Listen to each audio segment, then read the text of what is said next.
უნდა აქტიური ტურისტული სეზონი გრძელდება ქვეყანაში, სათხილამურო სეზონი ერთ-ერთი ყველაზე უფრო მეტად აქტიური, სწორედ ამ საკითხებზე და არა მხოლოდ ამ საკითხებზე მინდა მთის ტრასების აკეთოს ხელმძღვანელს ბატონ ირაკლი ბურჯულაძეს მივესალმო. მოგესალმებით ბატონო ირაკლი. მადლობა მობრძანებისათვის. ესე იგი, განსაკუთრებით მეც მინდა აღვნიშნო, რომ გუშინ ერთ-ერთი საკურორტო ზონიდან დავბრუნდი, სადაც ბაკურიანები საკმაოდ ისეთ აქტიურ დაინტერესებას ბაკურიანი ამ შემთხვევაში რა არის დასამალი, ესე იგი, საკმაოდ ესეთი დატვირთული ნაწილი იყო მთის ტრასებს, როცა ხედავდით, პირობითად ორივე მიმართულებით ამ შემთხვევაში, თუმცა თქვენგან ასე ვთქვათ, გვინდა მეტი ინფორმაცია მიმდინარე წელს არსებულ ვითარებასთან დაკავშირებით მთის ტრასებზე, რა თქმა უნდა, არა მარტო ბაკურიანზე, უბრალოდ ბაკურიანზე, იმიტომ ვამბობ, რომ აი მაგალითად გუშინაც იქნება. მოგესალმებით კიდევ ერთხელ, დიდ მადლობას გიხდით მოწვევისთვის. რა თქმა უნდა, აქტიური სეზონი მიმდინარეობს, ყველა კურორტი დატვირთული არის, განსაკუთრებით მინდა გამოვყო ეს არის გუდაური და ბაკურიანი. გარკვეული გამოწვევები არსებობს თოვლის საფარის მიმართულებით, თუმცა ამის მიუხედავად დიდი აქტივობა არის მაინც, ბევრი ვიზიტორს მასპინძლობს. ამინც ვერ აკონტროლებს. ამინც რა თქმა უნდა ვერ ვაკონტროლებთ. თუმცა გარკვეულ კურორტებზე ამინც ვაკონტროლებთ, იმით რომ გვაძლევს საშუალებას ტემპერატურას, ნალექის, რომ ხელოვნური გათოვლიანება ვაწარმოოთ და ამით გარკვეულ ტრასებზე თოვლის საფარი ვაკონტროლებთ. ხოჩოს გუშინ მქონდა კომუნიკაცია მათ შორის საკუთარ კვალიფიციური ინსტრუქტორებთან ბაკურიანში, რომლებიც აღნიშნავდნენ, რომ აი სწორედ ამ უნალექობის პერიოდის განმავლობაში რომ არა ხელოვნური გათოვლიანების ნაწილი, ანუ შეგვიძლია ვთქვათ, რომ სეზონი იქნებოდა ჩავარდნილიო და აი თუ მე შევადარებთ, ასე ვთქვათ, გუშინ რა რაოდენობის ადამიანი იყო, რომელიც იყო მთის ტრასებზე წარმოდგენილი ბაკურიანი, სწორედ ხელოვნური გათოვლიანება ალბათ არის ამის მთავარი კომპონენტი შენარჩუნების ნაწილის. კი ბატონო, ბაკურიანი გამოვყოფ, იმიტომ რომ უნიკალური ინფრასტრუქტურა შეიქმნა ბაკურიანში, განსაკუთრებით ეს იყო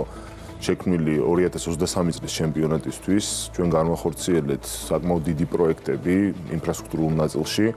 რომელიც დღეს სწორედ პასუხობს იმ გამოწვევებს, რომელიც არის ეს უნალექობის გამოწვევები და სხვადასხვა გამოწვევები.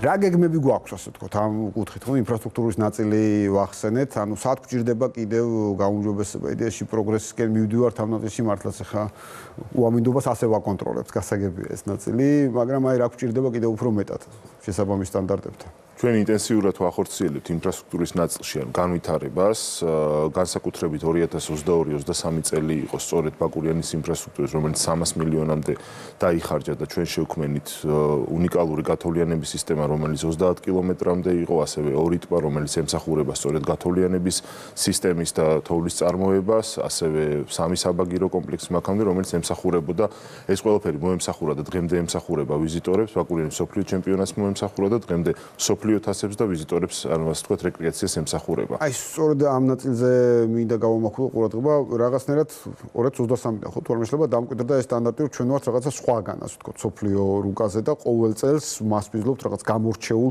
ღონისძიებებს, რაც ბევრმა, ასე ვთქვათ, არ იცის სათანადო ამ ყველაფრის მნიშვნელობა. სხვა მიზეზთა გამო ხანდახან ისეთი ყურადღება მასიური ვერ ექცევა ხოლმე. არა და ეს არის სწორედ წინაპირობა ჩვენი მთის კურორტების კიდევ უფრო მეტი პოპულარიზაციის, ხო? ჩვენ რა თქმა უნდა დიდი გამოცდილება გვაქვს განსაკუთრებით მსოფლიო ჩემპიონატის შემდეგ. მსოფლიო ჩემპიონატი ბაკურიანში ჩატარდა ხარისხდეს აღიარება მოვიპოვეთ საერთაშორისო სათხილამურო ფედერაციის დელეგატების და არა მხოლოდ დელეგატების იმ გუნდების სწორედ რომელიც მონაწილეობდა მსოფლიო ჩემპიონატში. ამის შემდეგ სრულინდობა გამოგვიცხადა ჩვენ საერთაშორისო სათხილამურო ფედერაციამ და შესაბამისად მუდმივ კალენდარში ჩავსვით ფრისტაილის მიმართულებით გარკვეული დისციპლინები, რომელიც ყოველწლიურად იმართება. წინა სეზონი გამორჩეული იყო, ამით სამი მსოფლიო თასი ჩავატარეთ.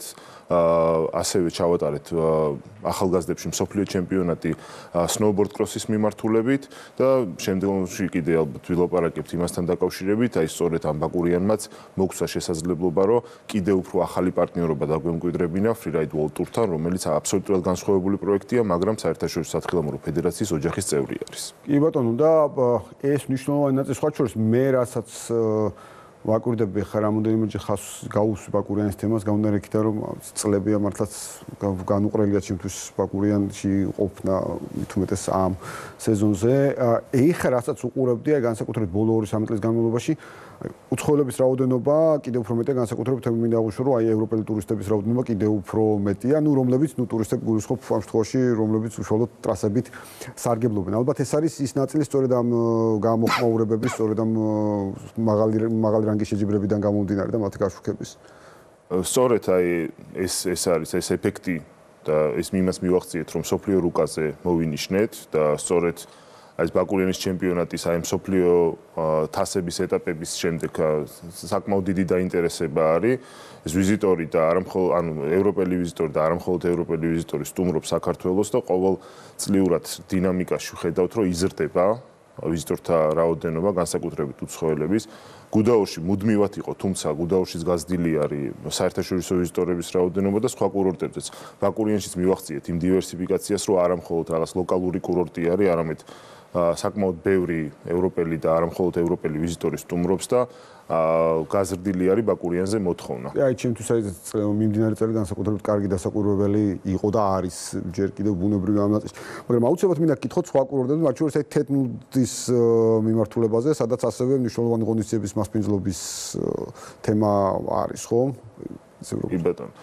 თეთნულზე პირველი freeride world tour-ი, რომელიც არის დიდი ღონისძიება, ასე ვთქვათ, და წინა წელს პირველი სერია ჩავატარეთ, რომელმაც საკმაოდ კარგი გამოხმაურება მოუტანა საქართველოს და ჩვენ ვაგზელებთ ამ სერიას 4 წლიანი კონტრაქტი გაქვს freeride world tour-თან, რომელიც როგორც ვახსენე არის საერთაშორისო სათხილამურო ფედერაციის FIS 6 ქვეყანას შორის ვართ, ხო? 6 ექსკლუზიურ ქვეყანას შორის ვართ, რომელიც არის წამყვანი ქვეყნები, ისეთი როგორც შვეიცარია, ისეთი როგორც პირველად ტარდება სხვათა შორის წელს საფრანგეთში და საფრანგეთი არის, შეცვალა ანდორა საფრანგეთმა, ასევე ავსტრია არის, ასევე კანადა არის და ესეთი მსგავსი წამყვანი ქვეყნები არის 6 ექსკლუზიურ ქვეყანას შორის ვართ საქართველო და ამით გამოვირჩევით კიდე დამატებით, რომ გვერგო წილად ხვდა, ასე ვთქვათ, რომ ამ 6 ქვეყანაში ყოფილიყავით და 300 მილიონ მაყურებლამდე ფარავს, როგორც დიჯიტალ, ანუ ასე ვთქვათ, სოციმედიაში და ესეთი დიჯიტალის მიმართულებით და ტელევიზიის მიმართულებით 300 მილიონ მაყურებლამდე ფარავს მთელი freeride world tour-ის სერია.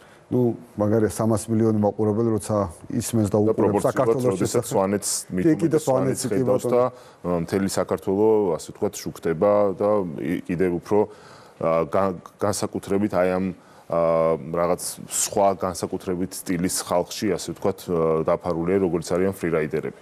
და განსაკუთრებით კიდევ ერთ კურორტზე არ მინდა რომ გამოჩეს გოდერძის მიმართულებაზე ხედავთ საკმაოდ აქტივობას განსაკუთრებით მიმდინარე სეზონში, იმიტომ რომ სოციალურ ქსელებშიც კი შეიმჩნევა ხოლმე განსაკუთრებული ისეთი ხშირი კადრები გოდერძიდან და მე ვფიქრობ, რომ იქაური ინფრასტრუქტურაც სამწუხაროდ მე არ ვარ ნამყოფნა ვაღიარო, მაგრამ აუცილებლად გეგმა.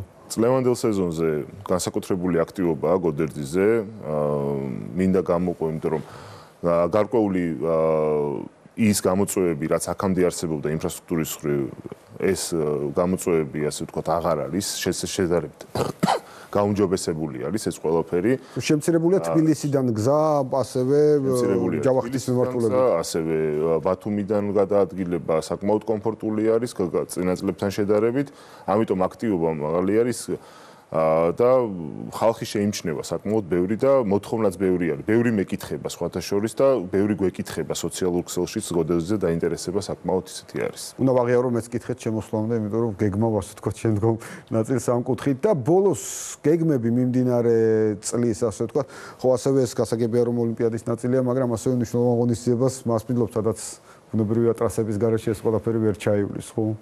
ამ კუთხით და ჩვენ წლევანდელ სეზონზე გეგმები, ჩვენ ერთი ჩემპიონატი ჩავატარეთ, რომელიც ეტაპი იყო მსოფლიო თასის მოგულსის და დუალ მოგულსის დისციპლინების მიმართულებით.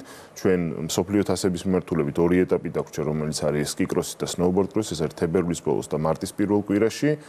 ასევე ეს დიდი ღონისძიება, რომელიც მეორე სერიას ვატარებთ freeride world tour-ის, ეს იქნება თებერვლის ბოლო კვირაში 23 თებერვლიდან 1 მარტამდე არის ეს ამინდის ფანჯარა, როგორც ვეძახით და ერთ საუკეთესო დღეს ჩატარდება და ისევ მოაზრებული არის თეთნული და ამ ყველაფრისთვის აქტიური მზადება მიმდინარეობს. შვენიერე ფაქტურად ამ ღონისძიებამ პარალელურად უზრუნველყო სეზონის კარგი გაგებით გაწელვა, ასე ვთქვათ, უფრო გრძელი სეზონი გამოგვდის ამ ნაწილში, რაც ასევე მნიშვნელოვანია.